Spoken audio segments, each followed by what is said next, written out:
Hello friends, start to basic channel में आप लोगों का स्वागत है। फ्रेंड्स, हम लोग पढ़ रहे हैं एनसीईआरटी के माध्यम से ज्योग्राफ़ी क्लास 6 का ज्योग्राफ़ी पढ़ रहे हैं और आज ये क्लास 6 की ज्योग्राफ़ी का चैप्टर 3 है।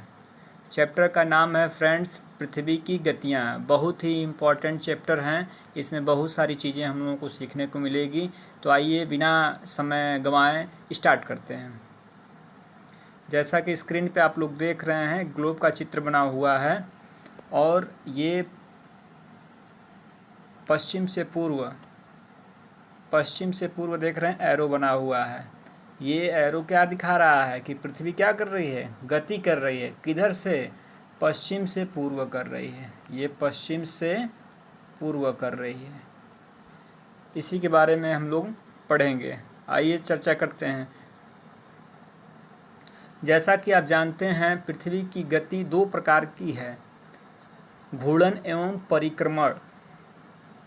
देखिए यहाँ पे इसने बता दिया कि पृथ्वी कितने तरह की गति करती है। दो तरह की गति करती है।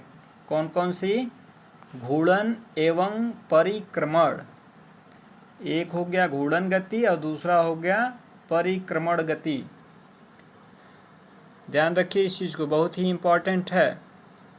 अब घूर्णन गति किसे कहते हैं और परिक्रमण गति किसे कहते हैं, इसका डिटेल से हम नीचे इसका वर्णन कर रहे हैं। इसके माध्यम से हम लोग देखते हैं।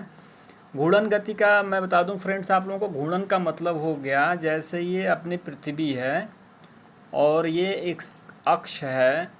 इस अक्ष के सहारे जब ये गति करती है पश्चिम से पूर्व, इसी अक्ष पे घूमती है, ये घूम रही है, तो इसको क्या कहते हैं? इसको घूर्णन कहते हैं। जैसे हम लोग किसी स्थान पे, एक ही स्थान पे खड़े होकर क्या कर रहे हैं, घूम रहे हैं, तो गोल गोल घूमना क्या हो जाएगा? घूर्णन हो गया। और परिक्रमण का मतलब हो गया कि जैसे ये पृथ्वी है तो क्या करती है? परिक्रमा करती है। जैसे हम लोग क्या करते हैं, कहीं मंदिर जाते हैं तो मंदिर का परिक्रमा करते हैं, मतलब कोई ऐसी चीज़ है जिसके हम चारों तरफ चक्कर लगाते हैं, तो उसको क्या कहते हैं? परिक्रमा कहते हैं। सेम वही चीज़ यहाँ पे है। पृथ्वी भी क्या करती है? परिक्रमण करती है, परिक्रमा करती है। किसकी करती है? तो सूर्य का करती है। ये सूर्य है और ये पृथ्वी है। तो पृथ्वी क्या करती है? सूर्य के चारों तरफ क्या करती है?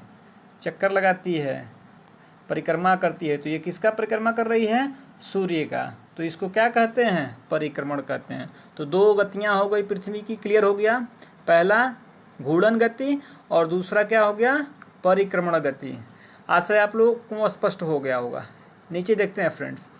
पृथ्वी का अक्ष एक काल्पनिक रेखा है जो इसके कक्षीय सतह से 66.5 अंश का कोण बनाती है। वह समतल जो कक्ष के द्वारा बनाया जाता है उसे कक्षीय समतल कहते हैं।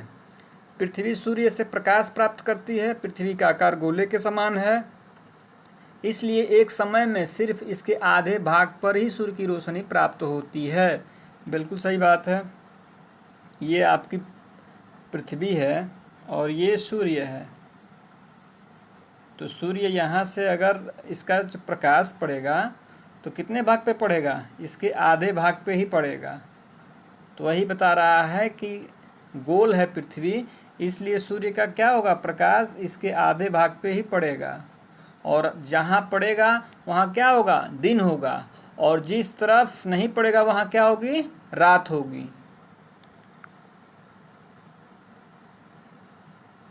सूर्य की ओर वाले भाग में दिन होता है, जबकि दूसरे भाग जो सूर्य से दूर होता है वहाँ रात होती है। ग्लोब पर वह वृत्त जो दिन तथा रात को विभाजित करता है उसे प्रदीप्त वृत्त कहते हैं। वेरी इंपॉर्टेंट है, बड़ी बड़ी परीक्षाओं में भी पूछता है। प्रदीप्त वृत्त का किसे कहते हैं? घूमने लगेंगे आप लोग भी। ये प्रदीप्त वृत्त किसे कहते हैं? तो जैसे ये पृथ्वी है और ये सूर्य है, सूर्य का प्रकाश क्या हो रहा है? पृथ्वी के जिस भाग पे पड़ रहा है, आधे भाग पे पड़ा यहाँ से, तो ये जो आधा भाग जो इधर हो गया, इधर तो दिन हो जाएगा, पीछे के जो पोर्शन है उस पर क्या हो जाएगी? रात हो जाएगी।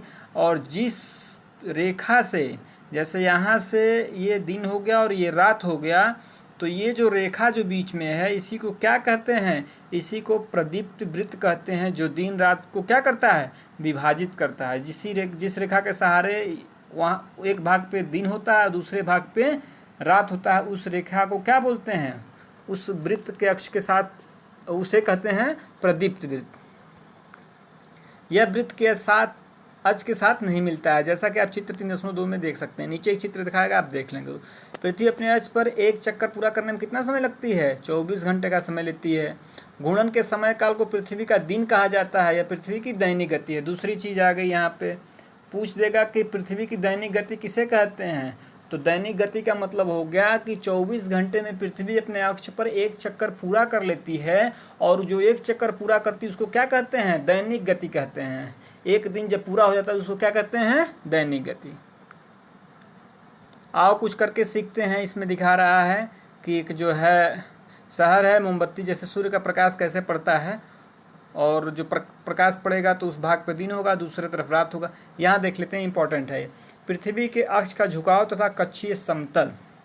फ्रेंड्स, ये दिखा रहा है कि ये अपना क्या है? ये विषुवत हो गया, ये कर्क हो गया 23.5 अंश उत्तरी, ये मकर हो गया 23.5 अंश दक्षिणी। अब हम इस पे एक जो है ऐसे बीच से रेखा खींच देते हैं, और इस पर जब हम लंब डालते हैं 90 डिग्री का, तो ऐसे पोजीशन बनता है। तो पृथ्वी का अक्ष तो ऐसे है नहीं, पृथ्वी कितनी झुकी है? 23.5 झुकी है। तो ये 90 का इतना कितना हो जाएगा? ये 45 हो जाएगा। और पृथ्वी कितनी झुकी है? तो 45 और 90 के बीच का जो अंतर आया कितना हो जाएगा? 22.5 होगा। तो कितनी झुकी है? 23.5 झुकी है। तो यहाँ से ये क्या हो गया? अक्ष हो गया। ये है पृथ्वी का अक्ष। इसी के सहारे पृथ्वी झुकी हुई है,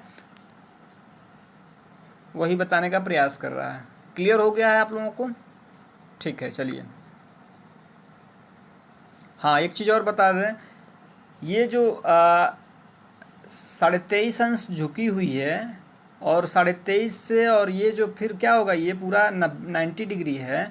तो 90 में से जब 23.5 निकालेंगे तो 66, ये जो पोजीशन है बचा है, इसी को क्या कहते हैं? पृथ्वी का कक्षीय समतल कहते हैं। इसको 66.5 को क्या कहते हैं? पृथ्वी का कक्षीय समतल। यहाँ पे दिखा रहा है, जैसे भी हमने ऊपर पढ़ा कि जब सूर्य का प्रकाश यहाँ से पृथ्वी पर जब पड़ता है तो आधे भाग पे पड़ेगा, तो यहाँ दिन हो गया ये पूरा, और पीछे जो है क्या हो गया? रात हो गई। और जिस विभाजक वृत्त से ये दो भागों में ये बट रही है दिन और रात का, उसी को क्या कहते हैं? प्रदीप्त वृत्त। यहाँ पे देख सकते हैं आप।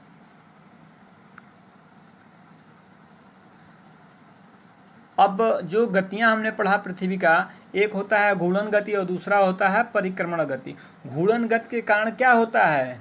दिन और रात होते हैं। और जो परिक्रमण गति होती है उसके द्वारा ऋतुएं बदलती हैं। जैसे शरद ऋतु, बसंत ऋतु, गर्मी है, सर्दी है, ये जो ऋतुओं का जो बदलाव होता है वह परिक्रमण गति के कारण होता है। और जो दिन और रात होते हैं वो घूर्णन गति के कारण। उसी के बारे में बता रहा है। आइए एक बार देख लेते हैं क्या बोल रहा है। अगर पृथ्वी घूर्णन नहीं करे तो क्या होगा? सूर्य के तरफ वाले पृथ्वी के भाग में हमेशा क्या हो जाएगा? दिन हो जाएगा, जिस कारण वहाँ भाग में लगातार क्या हो? गर्मी पड़ती रहेगी। दूसरे भाग में हमेशा अंधेरा रहेगा एवं पूरे समय ठंड पड़ेगी। इस तरह की अवस्था में जीवन संभव नहीं हो पाएगा। सही बात है, घूमेगी नहीं तो जो है जिस तरफ प्रकाश रहेगा उसी तरफ प्रकाश बना रहेगा। क्या आप जानते हैं, प्राचीन भारतीय खगोल शास्त्री आर्यभट्ट ने बताया कि पृथ्वी गोल है और अपने अक्ष पे घूर्णन करती है। किसने बताया? खगोल शास्त्री आर्यभट्ट ने बताया।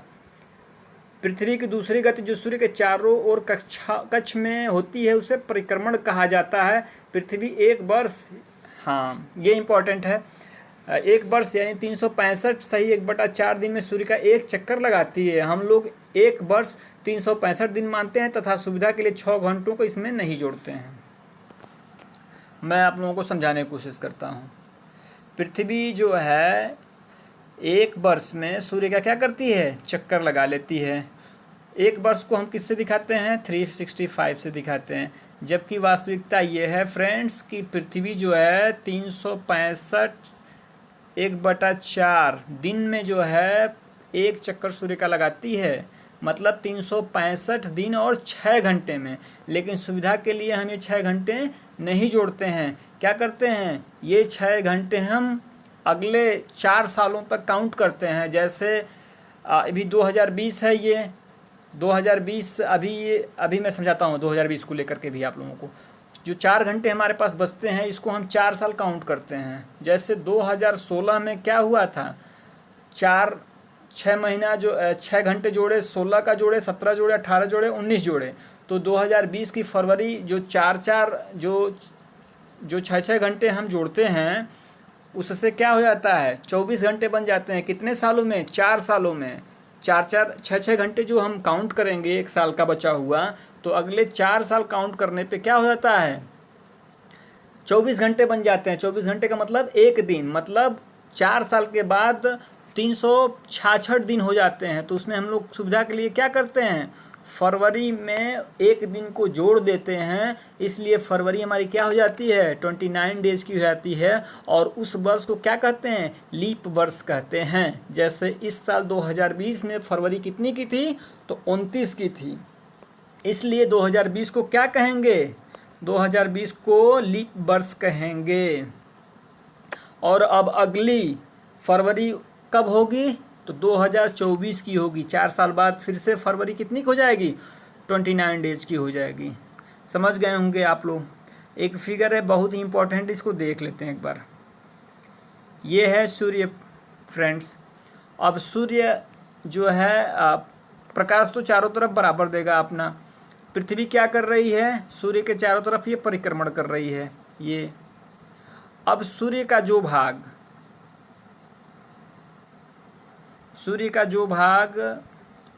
पृथ्वी पर पड़ता है उसको ये मैप में दिखा रहा है। इधर आप लोग देखें, ये 21 जून है।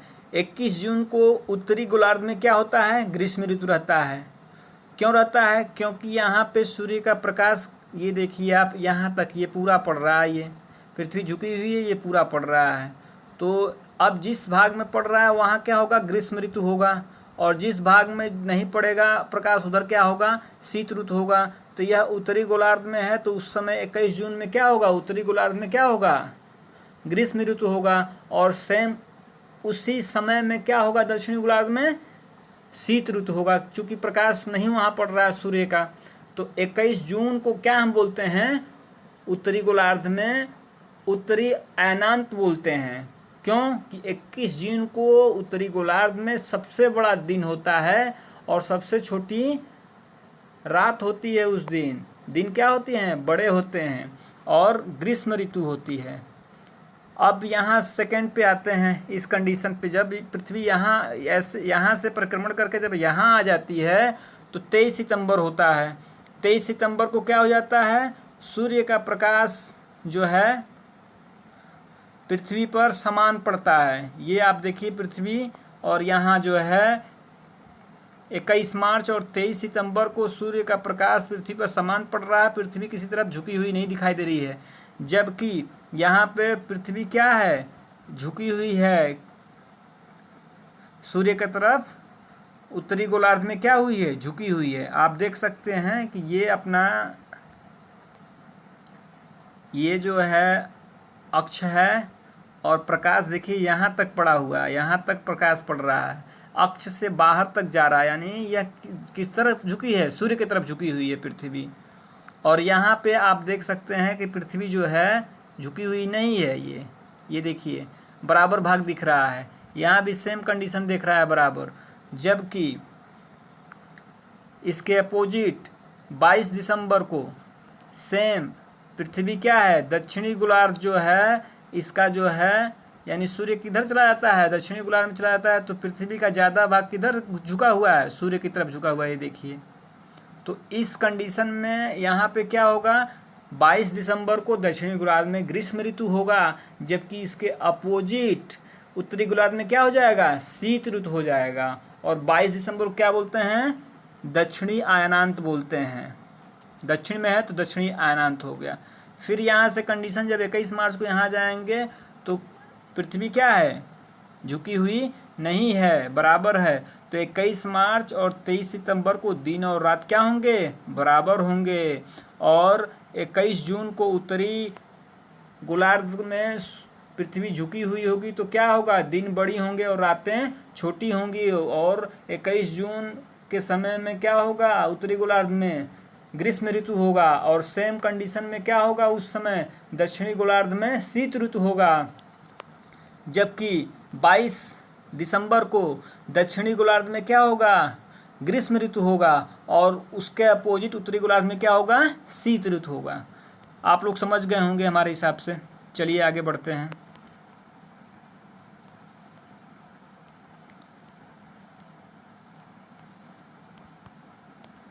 ये था फ्रेंड्स पृथ्वी का परिक्रमण और ऋतुएं, कैसे ऋतुएं बदलती हैं उसके बारे में।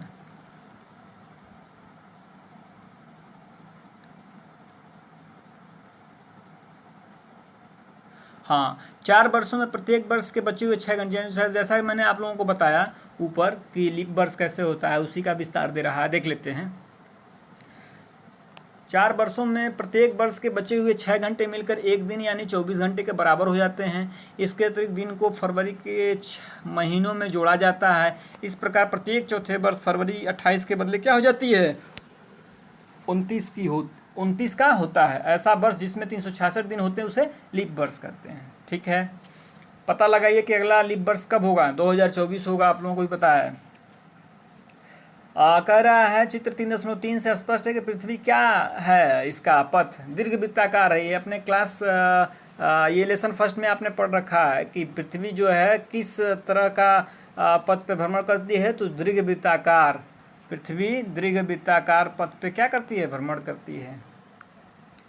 ध्यान दीजिए कि पृथ्वी पूरे कक्ष में एक ही दिशा में झुकी हुई है। हाँ, 23.5 डिग्री झुकी हुई है एक ही दिशा में। सामान्यतः एक वर्ष को गर्मी, सर्दी, बसंत एवं शरद ऋतु में बांटा जाता है। बिल्कुल बांटा जाता है। ऋतु में परिवर्तन सूर्य के चारों ओर पृथ्वी की स्थिति में परिवर्तन के कारण होता है। बिल्कुल, ये कुछ चित्र बना रहा है, कैसे आपको वृत्त बनाना है देख लीजिए। और देख लेते हैं फ्रेंड्स इसको, चित्र 3.3 क्या कह रहे हैं। 21 जून को उत्तरी गोलार्ध में सूर्य की तरफ झुका है। सूर्य की किरणें कर्क रेखा पर सीधी पड़ती हैं। इसके परिणाम स्वरूप इन क्षेत्रों में क्या होता है, उष्मा अधिक होगी। ध्रुवों के पास वाले क्षेत्र में कम उष्मा होती है क्योंकि वहाँ सूर्य की किरणें तिरछी पड़ती हैं। सही है। उत्तरी ध्रुव सूर्य की तरफ झुका होता है। उत्तरी ध्रुव रेखा के बाद वाले भागों पर लगभग 6 महीने तक लगातार दिन रहता है। चूंकि उत्तरी गोलार्ध के बहुत बड़े भूभाग में सूर्य का रोशनी प्राप्त होती है, इसलिए विषुवत वृत्त के उत्तरी भाग में गर्मी का मौसम होता है। 21 जून को इन क्षेत्रों में सबसे लंबा दिन तथा सबसे छोटी रातें होती हैं। ये बता रहा है उत्तरी गोलार्ध में 21 जून को क्या होता है, सबसे लंबा दिन होगा और सबसे छोटी रातें होंगी। पृथ्वी की अवस्था क्या कहते हैं, उत्तर आयनांत कहते हैं। आपको मैंने बताया ऊपर इस सब चीज़ को। सेम कंडीशन 22 दिसंबर को दिखा रहा है। दक्षिणी ध्रुव क्या होगा, सूर्य की ओर झुका रहेगा। 22 दिसंबर दक्षिण ध्रुव में क्या, मकर रेखा, सूर्य की किरणें सीधी वहाँ पड़ेगी। चूँकि 21 जून और 22 दिसंबर को क्या होता है, सूर्य जो है एक बार जो है कर्क रेखा पे और दूसरी बार जो है एक वर्ष में दूसरी बार मकर रेखा पे, एक वर्ष में मकर कर्क रेखा और मकर रेखा पे क्या होता है, सीधा चमकता है। तो दिन कौन सा है, 21 जून है और 22 दिसंबर है। क्वेश्चन बन जाता है यहाँ पे कि किस दिन को जो है मकर रेखा पर सूर्य क्या करता है, लंबवत चमकता है। तो क्वेश्चन आपका क्या हो जाएगा, दक्षिणी गोलार्ध में मकर रेखा है तो क्या हो जाएगा 22 दिसंबर, और उत्तरी गोलार्ध में कर्क रेखा 23.5 डिग्री उत्तरी तो क्या हो जाएगा 21 जून को। और दिन और रात कब होते हैं बराबर, तो 21 मार्च और 23 सितंबर। याद रखिए, बहुत बार आते हैं परीक्षाओं में, ये छोटी छोटी पूछ ले आते हैं, इसलिए कहते हैं एनसीईआरटी पढ़िए आप लोग। एनसीईआरटी बहुत ही छोटी छोटी बातों को बड़े आसानी तरीके से बताती है।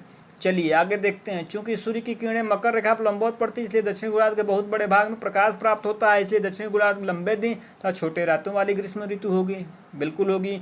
इसके ठीक विपरीत स्थिति गोलार्ध में, उत्तरी गोलार्ध में होती है। पृथ्वी की इस अवस्था को दक्षिणी अनांत कहते हैं। उत्तर में रहेगी तो उत्तरी अनांत, दक्षिण में रहेगी दक्षिणी अनांत कहते हैं। क्या आप जानते हैं कि ऑस्ट्रेलिया में ग्रीष्म ऋतु में क्रिसमस का पर्व मनाया जाता है? नहीं जानते हैं तो अब जान लीजिए। ऑस्ट्रेलिया में ग्रीष्म ऋतु में क्या होता है, क्रिसमस का पर्व मनाया जाता है। आपकी भारत में ठंडियों में 25 दिसंबर को क्रिसमस मनाते हैं ना आप, उस समय ठंड पड़ती है और उस समय ऑस्ट्रेलिया में क्या रहता है, गर्मी रहता है। इससे भी एक जानकारी प्राप्त होती है कि आपके समय मौसम क्या रहता है, वहाँ क्या रहता है। आओ कुछ करके सीखते हैं। वृत्त बनाने के लिए कह रहा है, बनाइए, सीखिए आप लोग। आगे देखते हैं। 21 मार्च 23 सितंबर को सूर्य की किरणें विषुवत वृत्त पर सीधी पड़ती हैं। इस अवस्था में कोई भी ध्रुव सूर्य की ओर झुका नहीं होता, इसलिए पूरी पृथ्वी पर दिन और रात बराबर होते हैं। इसे विषुव कहा जाता है। क्वेश्चन यहाँ से एक बनता है कि विषुव किसे कहते हैं, तो 21 मार्च और 23 सितंबर को सूर्य की किरणें क्या होती हैं, विषुववृत्त पर सीधी पड़ती हैं। तो इस अवस्था पर जो है सूर्य की तरफ कोई भी ध्रुव झुका नहीं होता है, पूरी पृथ्वी पर दिन और रात बराबर होते हैं। तो दिन और रात बराबर को क्या बोलते हैं, विषुव कहा जाता है। 23 सितंबर को उत्तरी गोलार्ध में शरद ऋतु होती है, जबकि दक्षिणी गोलार्ध में बसंत ऋतु होती है। 21 मार्च को स्थिति इसके विपरीत होती है, जब उत्तरी गोलार्ध में बसंत ऋतु तथा दक्षिणी गोलार्ध में शरद ऋतु होती है। इस प्रकार स्पष्ट है कि पृथ्वी के घूर्णन और परिक्रमण का दिन एवं रात तथा ऋतु में परिवर्तन होता है। फ्रेंड्स, चैप्टर समाप्त हुआ। क्लास 6 ये तीसरा लेसन था, आज समाप्त हो गया। और इसमें हमने जो है दिन रात और ऋतुएं कैसे बदलती हैं ये सब जानकारी प्राप्त की। आशा है आप लोगों को चैप्टर अच्छा लगा होगा। बहुत ही जानकारी वर्धक ये जो है चैप्टर था। कुछ क्वेश्चन आंसर है, देख लेते हैं। पृथ्वी के अक्ष का झुकाव का कोण क्या है, 23.5 अंश है, आप लोगों को पता है। घूर्णन एवं परिक्रमणों को परिभाषित करिए, बता दीजिए। घूर्णन से क्या होता है, दिन और रात बनता है, वो दैनिक गति है। और परिक्रमण क्या है, जिससे ऋतुएं बदलती हैं। लीप वर्ष क्या है, जिस साल जो है फरवरी 29 की हो जाती है उस दिन लीप वर्ष होता है। प्रत्येक 4 साल बाद क्या होता है, लीप वर्ष होता है। लीप वर्ष में दिन कितने हो जाते हैं, 366 दिन होते हैं। उत्तर एवं दक्षिणी अनांतों में अंतर बताइए, बता दीजिए। उत्तरी अनांत को 21 जून को क्या होता है, उत्तरी अनांत होता है, और 22 दिसंबर को दक्षिणी अनांत होता है। उत्तरी अनांत में क्या होता है, दिन लंबा होता है, ग्रीष्म ऋतु रहती है। और उसी समय में दक्षिणी गोलार्ध में क्या होगी, शीत ऋतु रहेगी। उत्तरी अनांत में ग्रीष्म ऋतु रहेगी तो दिन क्या होगा, बड़ा होगा, रातें क्या होगी, छोटी होगी। सेम कंडीशन दक्षिणी अनांत में उल्टा हो जाएगा। 22 दिसंबर को यहाँ पे क्या होता है, दिन बड़े हो जाते हैं, ग्रीष्म ऋतु हो जाती है और रातें छोटी हो जाती हैं। ये सारे अंतर हैं। विषुव क्या है, विषुव बता दीजिए। दिन रात जो है 21 मार्च 23 सितंबर जब बराबर होते हैं तो उसको क्या कहते हैं, विषुव कहते हैं। उस समय क्या होता है, कोई भी ध्रुव सूर्य की तरफ झुका नहीं रहता है, इसलिए दिन और रात क्या होती है, बराबर होती है। डेट क्या है, 21 मार्च और 23 सितंबर। दक्षिणी गोलार्ध में उत्तरी गोलार्ध की अपेक्षा उत्तर एवं दक्षिण का अयनांत अलग अलग समय में होता है। क्यों होता है, तो बता दीजिए। पृथ्वी क्या होती है, 6 महीने दिन रहता है, 6 महीने रात होता है दोनों गोलार्धों में। उत्तरी गोलार्ध में जब सूर्य रहता है तो उस समय दक्षिण गोलार्ध में क्या होता है, 6 महीने की रात होती है, उत्तरी गोलार्ध में 6 महीने का दिन रहेगा। तो ये 6 महीने का अंतर रहता है अनंतों की वजह से। नीचे दे रहा ध्रुवों पर लगभग 6 महीने का दिन एवं 6 महीने की रातें होती हैं। क्यों होती हैं, तो पृथ्वी के झुकाव के कारण। जैसा अभी ऊपर जो क्वेश्चन था उसी के अनुरूप सेम यह है। पृथ्वी झुकाव जो है 21 जून को पृथ्वी उत्तरी अनांत में झुकती है, इसके वजह से दक्षिणी अनांत में क्या हो जाता है, 6 महीने की रात होती है, वहाँ 6 महीने का दिन होता है। सेम कंडीशन जो है दक्षिणी अनांत में होता है।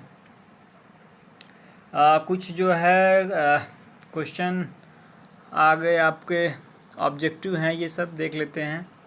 कह रहा है पृथ्वी की सूर्य के चारों ओर की गति को क्या कहा जाता है, जब चारों ओर घूमेगी तो उसको कहेंगे परिक्रमण, और जब आप अग्नेयाक्ष पे घूमेगी तो उसको क्या कहेंगे, घूर्णन। और झुकाव कितना है, 23.5। ठीक है फ्रेंड्स।